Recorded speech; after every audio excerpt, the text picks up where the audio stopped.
بسم اللہ الرحمن الرحیم۔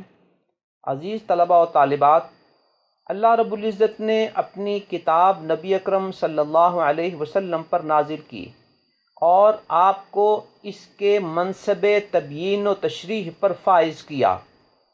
سورہ نحل کی آیت میں ارشاد ربانی ہے وَأَنزَلْنَا إِلَيْكَ الذِّكْرَ لِتُبَيِّنَ لِلنَّاسِ مَا نُزِّلَ إِلَيْهِمْ، اور ہم نے آپ پر قرآن کو اتارا تاکہ آپ اس کو بیان کریں لوگوں کے لیے جو اتارا گیا ہے۔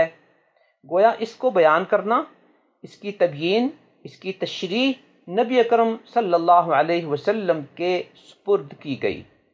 سورہ قیامہ میں بھی اسی انداز پہ ارشاد ہوا ان علینا جمعہ وقرآنہ فاذا قرأناہ فاتبع قرآنہ ثم ان علینا بیانہ، کہ اس قرآن کا بیان یہ بھی ہمارے ذمے ہے کہ ہم الفاظ آپ پر اتاریں گے اور اس کی تشریح خود آپ کو بتائیں گے جو آپ اپنی امت کو اپنے قول، عمل اور تقریر کے ذریعے بتائیں گے۔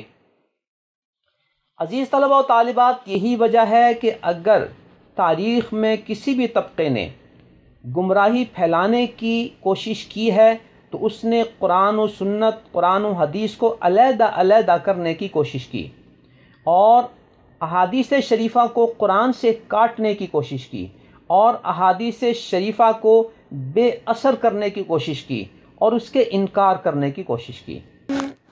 شخصیتوں کے بارے میں ہم بات کر رہے ہیں، جاوید احمد غامدی صاحب، ان کا طریقہ کار بھی سابقہ گمراہ فرقوں سے مختلف نہیں ہے۔ انہوں نے بھی احادیث شریفہ کے انکار کے لیے جو بنیادیں بنائی تھیں وہ گزشتہ لیکچرز میں آپ کے سامنے عرض کر دی گئیں کہ وہ سنت، حدیث، خبر واحد، حدیث متواتر کے الفاظ استعمال کرتے ہیں، لیکن سنت، حدیث، اخبار احاد اور حدیث متواتر سے مراد امت مسلمہ والی نہیں بلکہ ان کی اپنی مراد ہوتی ہے۔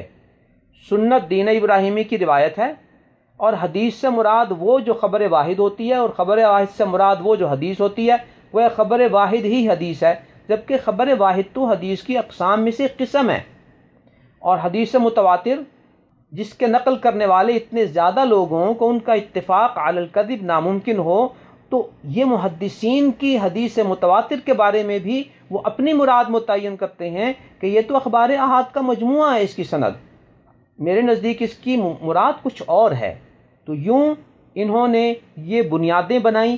آج کے سبق میں ہم آپ کو اس کی کچھ مثالیں بطور نمونہ عرض کریں گے تاکہ آپ کے سامنے روز روشن کی طرح دلیل و برہان کے ساتھ واضح ہو جائے کہ یہ شخص ایک واضح منکر حدیث ہے۔ عزیز طلباء و طالبات، ہم آپ کی خدمت میں یہ گزارش کرتے چلے آ رہے ہیں کہ یہ اسباق ہیں، یہ تقریر نہیں ہے، یہ وعظ نہیں ہے، لہٰذا ان چیزوں کو نوٹ کرنے کی کوشش کریں۔ یہ حوالہ جاتی چیزیں ہیں، یہ کل آپ کے کام آئیں گی۔ آج بھی میں جو حوالہ جات لکھانے لگا ہوں، یہ لفظ بلفظ اگر آپ نہ بھی لکھ سکیں تو جو اشارات آپ لکھ سکیں ان کو لکھنے کی کوشش کریں تاکہ یہ کل آپ کو زندگی میں کام آئے۔ پہلی مثال میں آپ کی خدمت میں عرض کرتا ہوں۔ سیدنا سعد بن ابی وقاص رضی اللہ تعالیٰ عنہ مکہ مکرمہ میں تھے اور بیمار ہو گئے۔ آقا دو جہاں صلی اللہ علیہ وسلم سعد بن ابی وقاص رضی اللہ تعالیٰ عنہ کی تیمارداری کے لیے تشریف لائے تو سیدنا سعد بن ابی وقاص نے پوچھا یا رسول اللہ صلی اللہ علیہ وسلم، میں مالدار آدمی ہوں اور میرے وارثوں میں صرف ایک بیٹی ہے، اگر آپ اجازت دیں تو میں اپنا 2/3 مال وصیت کر دوں؟ آپ نے فرمایا نہیں۔ سعد بن ابی وقاص نے عرض کیا کہ اگر نصف مال وصیت کر دوں؟ آپ نے ارشاد فرمایا کہ 1/3 حصے مال کی وصیت کر دو، والثلث کثیر، اور یہ 1/3 حصہ یہ بھی بہت بڑا ہے، یہ بھی بہت زیادہ ہے۔ اس کا تذکرہ صحیح بخاری کی حدیث نمبر 3936، 2442، 2743، 4409، 5354 اور 5659 میں موجود ہے۔ جبکہ حدیث نمبر 2744 میں یہ الفاظ ہیں کہ اس کے بعد یعنی اس واقعے کے بعد 1/3 میں وصیت کو جائز قرار دے دیا گیا امت کے اندر۔ یہی حوالہ سعد بن ابی وقاص رضی اللہ تعالیٰ عنہ کے اس واقعے کا صحیح مسلم میں حدیث نمبر 4209، 4213، 4214، 4215، 4216 میں ہے، جبکہ 4212 میں یہ الفاظ ہیں کہ 1/3 میں وصیت جائز قرار پائی۔ یوں عزیز طلباء و طالبات، یہ 14 مقامات صرف صحیح بخاری اور صحیح مسلم میں ہیں جس میں ثلث میں وصیت کو جائز قرار دیا گیا۔ اسی لیے اگر کسی نے اپنے وارثوں کے علاوہ کسی اور کے لیے کوئی وصیت کرنی ہے تو وہ 1/3 مال سے زیادہ میں وصیت نہیں کر سکتا، اور یہ احادیث شریفہ اس کی بنیاد ہیں جن پہ امت اسلامیہ متفق چلی آ رہی ہے۔ جبکہ غامدی صاحب اس کے بالمقابل 180 ڈگری کے زاویے پر اس حدیث کا انکار کرنے کے لیے اپنی ایک گفتگو میں واضح طور پر کہتے ہیں کہ یہ تو سعد بن ابی وقاص کی نبی اکرم صلی اللہ علیہ وسلم سے ذاتی نوعیت کی گفتگو سی، اس کا لا سے کوئی تعلق نہیں ہے، یعنی اس کا قانون سے کوئی تعلق نہیں ہے۔ دوسرے یہ کہ نبی صلی اللہ علیہ وسلم کی ایک گفتگو کسی نے بیان کر دی کہ ایک موقع پر ایک صحابی نے یہ پوچھا کہ میرے پاس بہت مال ہے تو میں چاہتا ہوں سارا ہی خدا کی راہ میں وصیت کر دوں، تو آپ نے فرمایا بھائی اتنا زیادہ نہیں، تمہاری اولاد ہے، رشتہ دار ہیں، ان کو محروم نہ کرو، بہن بھائی ہیں۔ تو انہوں نے کہا پھر کیا 2/3؟ آپ نے فرمایا یہ بھی بہت زیادہ ہے۔ کیا آدھا کر دوں؟ آپ نے کہا یہ بھی زیادہ ہے۔ انہوں نے کہا پھر 1/3؟ آپ نے فرمایا یہ ٹھیک ہے۔ اب ظاہر ہے یہ ایک شخص کے ساتھ گفتگو ہے، اس کا لا سے کیا تعلق ہے؟ جبکہ صحیح بخاری کی حدیث نمبر 2744 اور صحیح مسلم کی حدیث نمبر 4212 میں یہ بات واضح طور پر بتا دی گئی ہے کہ اس مقدار کی سنت ہی کو امت میں بعد میں جائز قرار دیا گیا ہے۔ دوسرے نمبر پر غامدی صاحب یہ کہتے ہیں کہ قرآن کریم میں یوصیکم اللہ فی اولادکم والے رکوع میں من بعد وصیت کے بعد جس وصیت کا ذکر کیا گیا ہے اس میں قرآن نے تو کوئی تحدید نہیں کی۔ اس وصیت پر کوئی پابندی نہیں لگائی گئی، یہ آپ کو طے کرنا ہے کہ کسی کی ضرورت یا کسی کی خدمت کے عوض میں آپ اگر کچھ دینا چاہتے ہیں تو وہ آپ دے دیں۔ اس میں اگر کوئی نصیحت بھی کی گئی ہے تو یہ ہے کہ کوئی حق تلفی نہ کرو، کوئی بے انصافی نہ کرو، اس کی کوئی مقدار بھی مقرر نہیں کی گئی بلکہ آپ پر چھوڑ دیا گیا۔ تو ہم یہی کہیں گے نبی اکرم صلی اللہ علیہ وسلم نے اس وصیت کی وضاحت فرما دی کہ قرآن میں جس وصیت کی اجازت دی گئی ہے اس کی حد یہی ہے، لیکن غامدی صاحب نے احادیث شریفہ کو چاہے وہ بالکل صحیح ہی کیوں نہ ہو، صحیح بخاری صحیح مسلم ہی سے کیوں نہ ہو، وہ ان احادیث شریفہ کو اور نبی اکرم صلی اللہ علیہ وسلم کو قرآن کی تبیین و تشریح کی اتھارٹی نہیں دیتے۔ وہ اپنی کتاب میزان کے صفحہ 25 پر لکھتے ہیں قرآن سے باہر کوئی وحی خفی یا جلی، یہاں تک کہ خدا کا وہ پیغمبر بھی اس کے کسی حکم میں تحدید و تخصیص نہیں کر سکتا۔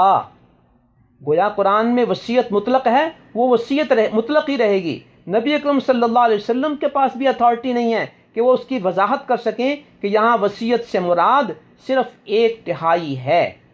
یوں غامدی صاحب نے اس حدیث کا انکار کرنے کے لیے ایک یہ بنیاد بنائی کہ یہ تو نبی اکرم صلی اللہ علیہ وسلم اور سعد بن ابی وقاص رضی اللہ عنہ کی ذاتی نوعیت کی گفتگو تھی، قانون اور لا سے اس کا کوئی تعلق نہیں ہے۔ نبی تو وہ ذات ہوتی ہے کہ جس کا خواب بھی وہی ہوتا ہے، جس کی خواب بھی حجت ہوتی ہے، وہ امت کے لیے ایک بات کہے اور آپ کہیں کہ یہ حجت نہیں ہے، اور دوسری بات یہ کہ نبی اکرم صلی اللہ علیہ وسلم اس کی تبیین و تشریح کریں اور آپ کہیں کہ نبی کو اس کی تبیین و تشریح کی کوئی اتھارٹی نہیں ہے، یہ بات انکار حدیث کا واضح پہلو ہے۔ دوسری بات نوٹ فرمائیے، حدیث شریفہ میں واضح طور پر ہے لا یرث المسلم الکافر ولا کافر المسلمہ، مسلمان کافر کا اور کافر مسلمان کا وارث نہیں ہو سکتا۔ ملاحظہ ہو بخاری شریف کی حدیث نمبر 6764 اور مسلم شریف کی حدیث نمبر 1440۔ اس کے مقابلے میں 180 ڈگری کے زاویے پر میزان صفحہ 39 پر اور میزان کے صفحہ 523 پر غامدی صاحب اس حدیث کو خاص کر دیتے ہیں، کہتے ہیں کہ جزیرہ نمایاں عرب کے مشرکین اور یہود و نصارہ کے بارے میں نبی اکرم صلی اللہ علیہ وسلم نے ارشاد فرمایا لا یرث المسلم الکافرہ ولا کافر المسلمہ۔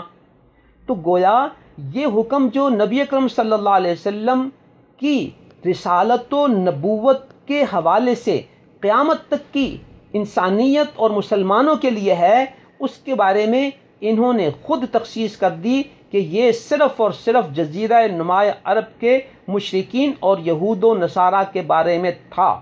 تو کیا نبی اکرم صلی اللہ علیہ وسلم کی نبوت عارضی تھی، وقتی تھی، جبکہ آپ قیامت تک کے لیے نبی ہیں؟ اور اللہ تعالیٰ نے آپ کے بارے میں ارشاد فرمایا وَمَا أَرْسَلْنَاكَ إِلَّا كَافَّةً لِلنَّاسِ، ہم نے آپ کو تمام انسانوں کے لیے نبی بنا کر بھیجا ہے، رسول بنا کر بھیجا ہے۔